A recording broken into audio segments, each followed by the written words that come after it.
everyone.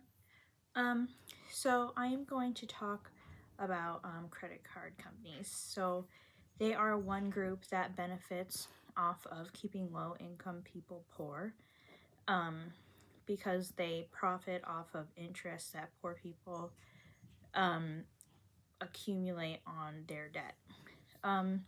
So when you apply for a credit card, they run a credit check and check your credit score. So if you have a good credit score, it means that you have a low revolving amount of money that you loan. You loan, uh, and you don't spend a lot of, or if you do spend a lot of money, you pay it off very quickly.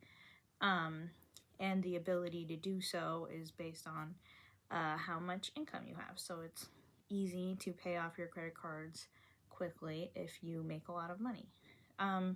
So those with high credit scores tend to be people who have high income and are more able to pay off their debt.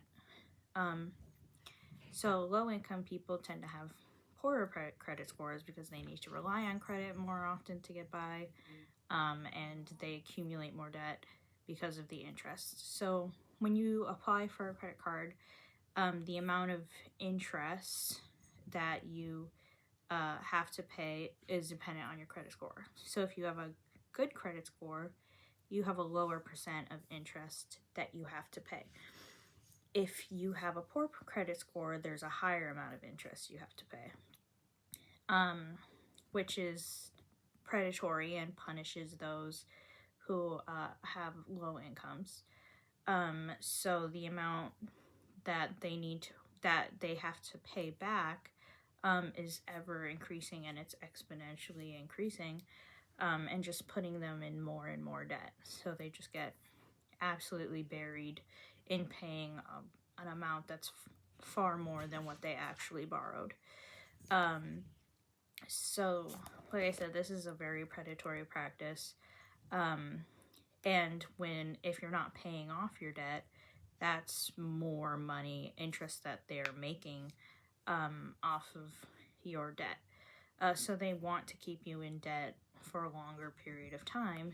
And because they have higher interest rates for those with poor credit scores, it's in their best interest to keep you poor because then they can charge you more interest. So for this, my solution for this predatory practice and ending this predatory practice would be to set a legal limit on how much interest you can charge, and make it that so credit card companies cannot change what that interest rate is depending on your credit score. So whether you have an income of $1 million a year, you have an income of $40,000 a year, if you apply for a Discover credit card, your interest rate is going to be the same amount as somebody who has a much higher income than you. So this is something that those companies would never agree to because these practices are designed to be predatory. They want to make money off of these people. So this would have to be something that is written into legislation and becomes law in order to stop this practice. The concept of borrowing and debt is what keeps low-income people poor. It's like I said, it's designed to do that.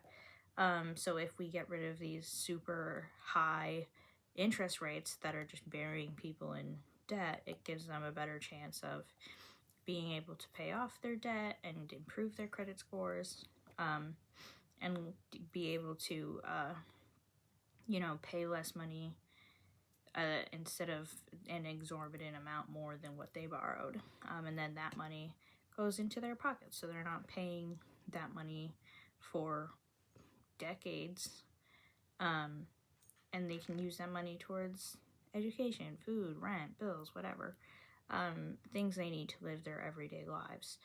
And that limits credit card companies from purposely designing things to keep people poor. So just making that interest cap, or making it stagnant for all people, takes away their ability to control people and keep them in poverty by design.